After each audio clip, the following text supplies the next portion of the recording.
She's alive. Freezing nurse at Victoria Station. The richest duke found her. Their love story shocked London.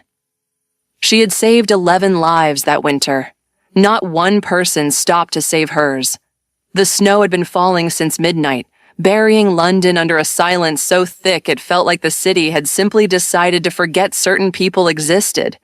The kind of people who sat alone on iron benches outside Victoria Station with no ticket, no coin, and no name worth speaking in polite company.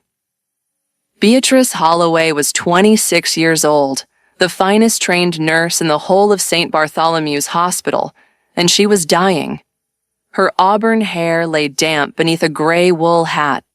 Her fingers, still wrapped around the handle of her brown leather medical satchel, had gone the color of bone. She had stopped feeling her feet an hour ago. She had stopped feeling much of anything at all. Around her, the crowds of Victoria Station moved like a river parting around a stone, purposeful, indifferent, utterly unbothered by the young woman slumped on the bench as though she were simply sleeping. She was not sleeping. 3 weeks earlier, Beatrice had walked into the office of Dr. Harlow Vane, chief physician of St. Bartholomew's, and made the catastrophic mistake of saying no. No to his hand on her waist. No to his suggestion that a woman of her background ought to be grateful for whatever attention a man of his standing chose to offer. She had said no clearly, firmly, and without apology. By morning, her name had been removed from every hospital registry in London. By the following week, every private household she approached for nursing work had received an anonymous letter describing her as unstable, dishonest, and morally unsuitable. Dr. Vane had not raised his voice once. He had simply erased her. Now London was finishing the job. She felt the cold pulling her down like deep water, and she thought distantly that it was almost peaceful, the way suffering eventually became quiet. Her grip on the satchel loosened. The gas lamps above the station entrance blurred into soft orange halos. The last coherent thought that crossed her mind before the darkness took her was not of her mother, not of her training, not of the 11 patients she had pulled back from the edge that winter. It was a single, furious, devastated thought that it should end like this, here, for nothing. She did not see the man in the dark overcoat stop. Alistair Vexmore, the Duke of Stonehaven, had not intended to be at Victoria Station that evening. He had come to collect a package from his solicitor's courier, and he had every intention of being back in his Mayfair townhouse within the hour, in front of a fire, with a glass of brandy and no further obligation to the world. He was 34 years old, possessed of the kind of angular, severe face that made people across ballrooms decide quickly whether they admired him or feared him, and he had long since stopped caring which way they landed. He was 3 steps past the bench when something made him stop. He turned. He looked. He crossed back in 6 rapid strides and crouched in front of her, one black-gloved hand going to her cheek. The cold of her skin made him pull his breath sharply through his teeth. "She's alive," he said to no one in particular, because there was no one paying enough attention to hear him. He took her up in his arms, satchel and all, because even unconscious her grip had not entirely released it, and he carried her through the falling snow to his waiting carriage, and he did not put her down until she was inside it. She was placed in the finest guest room of Stonehaven House by midnight, with a fire burning high, and his personal physician summoned from across the city at considerable expense and considerable volume. While Dr. Pemberton worked, Alistair stood in the corridor outside with his arms crossed and a feeling in his chest he couldn't quite name. Not pity. Something more unsettled than pity. When Pemberton emerged and confirmed she would survive, Alistair permitted himself to breathe again. She was unconscious for nearly 18 hours. During that time, Alistair did something he would later pretend was merely practical. He opened her satchel. What he found was not what he expected. 3 letters of commendation, each signed by a different senior physician, each describing Nurse Beatrice Holloway in language that bordered on reverence. A certificate of advanced training, A pressed list of patients' names in her own handwriting with notes beside each one. Small, careful reminders. Window open in morning. Dislikes the smell of camphor. Frightened of needles but won't say so. He read every page twice. By the time Beatrice opened her eyes to find herself in a room the size of her entire former lodgings, with silk curtains and a coal fire and a glass of water on the nightstand, and she had already been understood more thoroughly than she knew. She sat up. She reached immediately for her satchel.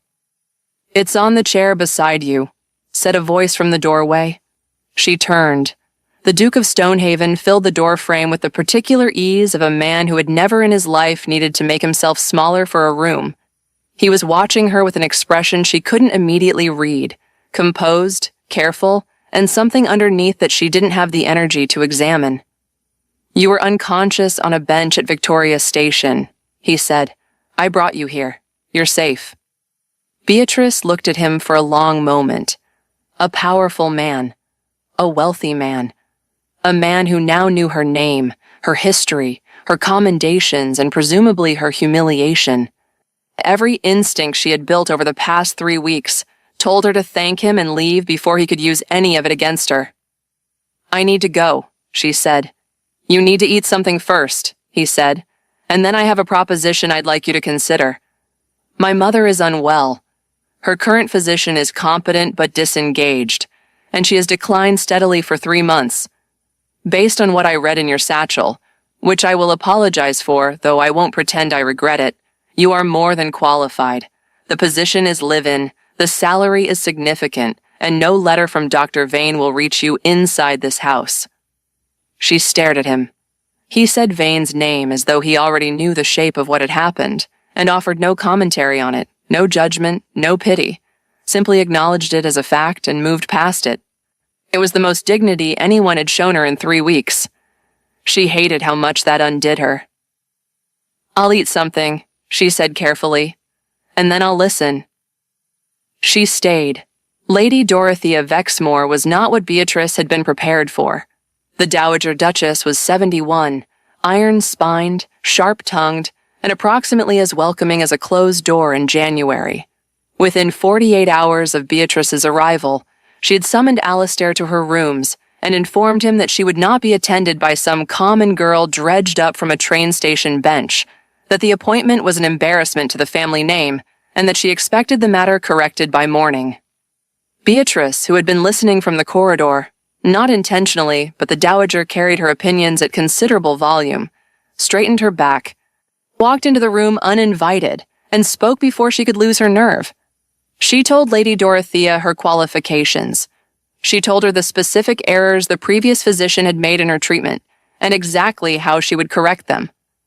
She told her that she had not survived what she had survived to be dismissed without a single day's trial, and that if after 1 week Lady Dorothea wished her gone, she would leave without argument. The silence that followed was spectacular. 1 week, Lady Dorothea said finally, and you will stay out of my way when I am not in need of medical attention. Completely, Beatrice agreed. Alistair, who had arrived in the doorway just in time to witness the whole exchange, said nothing. But she caught the expression on his face as she passed him in the corridor, a flash of something warm and startled, and she filed it away in the part of herself she was trying very hard to keep locked. What followed was not a swift thaw. It was slower than that, more grudging and considerably more interesting. Lady Dorothea did not warm to Beatrice so much as she ran out of reasons to resist her. It happened in accumulated increments, none of them dramatic on their own. The first was medical. Within 10 days, following Beatrice's adjusted treatment, the Dowager was sleeping through the night for the first time in months. She did not thank Beatrice for this. She simply stopped complaining about her presence in the mornings, which amounted to the same thing. The second was a Tuesday afternoon when Beatrice arrived for the regular afternoon examination and found Lady Dorothea attempting, with considerable frustration and deteriorating dignity, to reach a book on the upper shelf of her sitting room bookcase. Beatrice retrieved it without comment and set it on the table beside her chair. Lady Dorothea looked at the cover, then at Beatrice and said with great suspicion, "Have you read Middlemarch?" "3 times," Beatrice said. A pause. "Sit down, then," said Lady Dorothea, "and tell me what you make of Dorothea Brooke, because I have been arguing with my late husband about that woman for 20 years, and I find I am not finished." They talked for 2 hours. Lady Dorothea disagreed with nearly everything Beatrice said, but she disagreed with the focused attention of someone who finds the conversation genuinely worthwhile, which was, Beatrice had come to understand, the highest form of respect the dowager knew how to offer. After that, the afternoon examinations regularly ran long. The 3rd shift was quieter still. One evening, passing the dowager's sitting room on the way to her own, Beatrice heard a sound she didn't immediately recognize. Thin, careful, and slightly out of tune. She stopped. Through the half-open door, she could see Lady Dorothea seated at the small piano in the corner, playing something slow and old with the concentrated effort of someone returning to a thing they had set down too long ago. She was entirely alone. She did not know she was being heard. Beatrice stood in the corridor for a moment and then walked quietly past. She did not mention it the next morning, and neither did Lady Dorothea, and somehow that unspoken agreement became its own kind of intimacy, the understanding that some private things can be witnessed without being taken. And then there were the evenings in the library. Alistair had a habit of reading after 10 o'clock. Beatrice had a habit of checking the reference texts after her duties were finished. These 2 habits created a problem, which was that they kept finding themselves alone together in a room full of firelight and silence, and the conversations that started as professional courtesies kept becoming something else entirely. One evening, she pulled a book from the lower shelf and found the margins covered, every page dense with penciled notes, questions, underlinings, whole sentences of argument conducted in the white space beside the printed text. She turned to the frontispiece, a child's handwriting on the inside cover, careful and slightly uneven. Alistair James Vexmore, aged 9. "You did all of this?" she asked. He looked up from his chair. When he saw which book she was holding, something moved across his face briefly and was contained. "My father and I used to read aloud together," he said. "Every Sunday evening, from the time I was old enough to follow the words. I would write down whatever I didn't understand, and he would explain it the following week." A pause. "He died when I was 19. He reached over and took the book from her hands. He closed it. He set it on the table beside him and did not open it again that evening. She sat down across from him without saying anything, because some things don't need answering, and they read in silence for another hour, and it was the most companionable Beatrice had felt in longer than she could remember. She reminded herself, walking back to her room that night, that this man held every advantage over her, that she was employed in his house, that the last powerful man who had shown her particular attention had destroyed her life without a second thought. She did not intend to make that mistake twice. And then Lady Dorothea stopped breathing. It was 2 a.m. Beatrice was awake by some instinct she had long since stopped questioning, and was at the dowager's bedside within minutes of the first sound. A strange, strained silence where breathing should have been. Severe respiratory obstruction. She had seen it once before, as a student, and she had watched the patient die while the physicians debated the appropriate course of action. She did not debate. What she did over the next 11 minutes, alone in near darkness, with instruments from her satchel and the absolute focused stillness of someone who has chosen, in the most fundamental sense, to be a nurse, was not something she could easily describe afterward. But when Alistair arrived at the door, roused by some instinct of his own, Lady Dorothea was breathing again, slowly, carefully, but breathing. He stood in the doorway looking at his mother's chest, rising and falling, and then he looked at Beatrice kneeling beside the bed with her sleeves rolled to the elbow, and something in his face broke open entirely. The following morning, Lady Dorothea woke, looked at Beatrice sitting beside her, and said, I suppose you'll be insufferable about this." Then she reached out and pressed her hand once, briefly, and let go. That was the closest the Dowager Duchess of Stonehaven had come to saying thank you in 40 years. Everyone in the household understood it perfectly.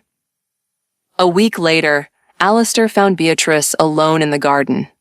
He told her that what he felt for her was not gratitude or obligation or charity. He told her it was the realest thing that had happened to him in longer than he could remember. He told her he loved her. She listened to all of it with her hands clasped and her throat tight. "I don't know how to trust this," she said finally. "Not because of anything you've done. Because of everything I know about what happens when men with power decide they want something from women who have none." "I know," he said. "I'm not asking you to trust me yet. I'm asking you to let me earn it." She didn't say yes. She didn't say no.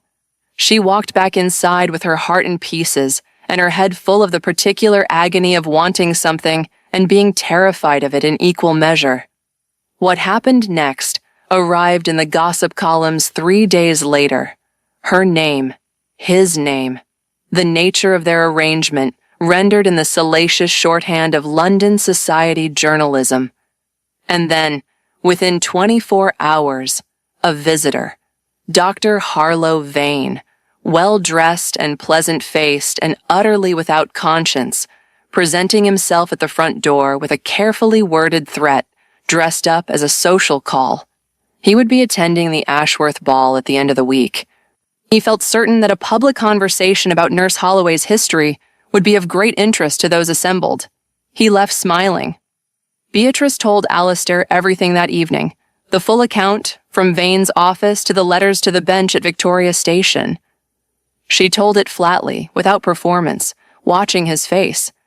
She was prepared for the careful recalibration she had seen on men's faces before, when inconvenient truths arrived wearing a woman's story.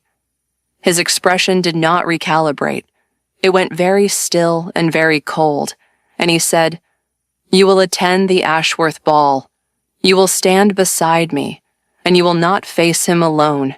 Not anymore." The Ashworth ball was London's most attended event of the season. Every titled family, every prominent physician, every gossip columnist and self-appointed arbiter of proper behavior was present.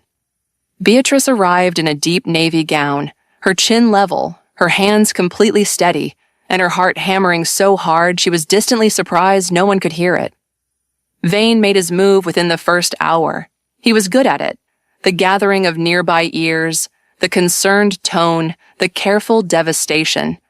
He had barely finished his second sentence when the room changed. Lady Dorothea Vexmore, Dowager Duchess of Stonehaven, 71 years old and the most formidable woman in any room she had ever entered, stood up from her chair. She did not raise her voice. She didn't need to.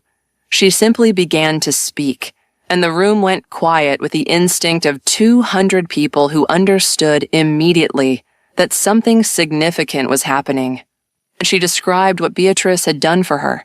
She described the night she had stopped breathing and the woman who had saved her life, alone, in the dark, without hesitation.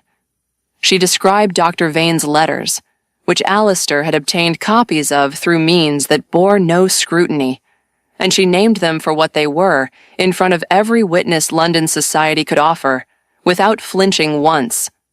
Vane opened his mouth. He found he had nothing left to say. The room was very quiet. And then, from somewhere near the back, a single person began to applaud.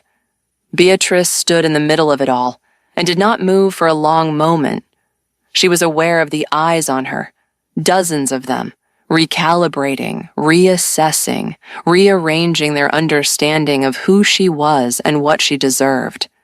She was aware of Alistair standing at her shoulder, unsteady and close. She was aware of Lady Dorothea lowering herself back into her chair with the particular satisfaction of a woman who has said exactly what needed to be said and has no regrets whatsoever. But mostly she was aware of something shifting inside her own chest, quiet, enormous, and long overdue. She thought about the bench at Victoria Station, the cold, the crowds who had walked past. She thought about the morning she had stood in Dr. Vane's office and said no, not knowing what it would cost her, knowing only that she could not say anything else. She had paid for that no with everything she had. Standing in this ballroom, surrounded by the whole of London society, watching a powerful man discover he was not as powerful as he believed, she understood something she hadn't been able to see before, that every single thing she had lost had simply been clearing the ground. For this room, this moment, this life that was finally, unmistakably hers. She had not just survived the night. She had survived all of it. That night, in the quiet of the Stonehaven Library, Alistair knelt. She said yes before he had finished asking. They were married 6 weeks later in a small private ceremony that scandalized exactly the people it was meant to scandalize. Lady Dorothea wept, which she denied afterward with tremendous conviction. The household staff lined the corridor from the drawing room to the front door. Cook had made something extraordinary involving almonds and late winter pears. It was the most unconventional, impractical, and entirely genuine wedding anyone present had ever attended. Not because of what it had, but because of what it didn't have. Performance, pretense, or a single moment that wasn't real. Beatrice stood at the front of that small room in a cream dress that was not fashionable and did not try to be, and she held the hands of a man who had read every page of her twice, and she thought about the bench at Victoria Station, and the cold, and the satchel she had not let go of even while unconscious, as if some part of her had always known she wasn't finished yet. She had been right. Within 2 years, the Duke and Duchess of Stonehaven had established London's first charity hospital, offering free medical care to the city's poor regardless of background, profession, or standing. The staff were the finest Beatrice could recruit, and the standard of care was, by every account, exceptional. On the front of the building, above the door, carved into Portland stone and gilded in gold leaf, were 2 words, the Holloway Wing. She had arrived at Victoria Station with nothing but a satchel and the stubborn, unreasonable refusal to stop being exactly who she was. She had been erased by a coward, frozen by a city, and underestimated by nearly everyone she had ever met. Some love stories change one person. This one changed a city. Before you go, drop a comment and tell us where in the world you're watching this from. There is something extraordinary about knowing that a story set on a snow-covered bench in 1890 London is being watched right now in cities and towns its characters could never have imagined. We are always moved to see where these tales land. If this one stayed with you, subscribe, because the next story is already written and it promises to captivate you. We think you'll want to be there for it.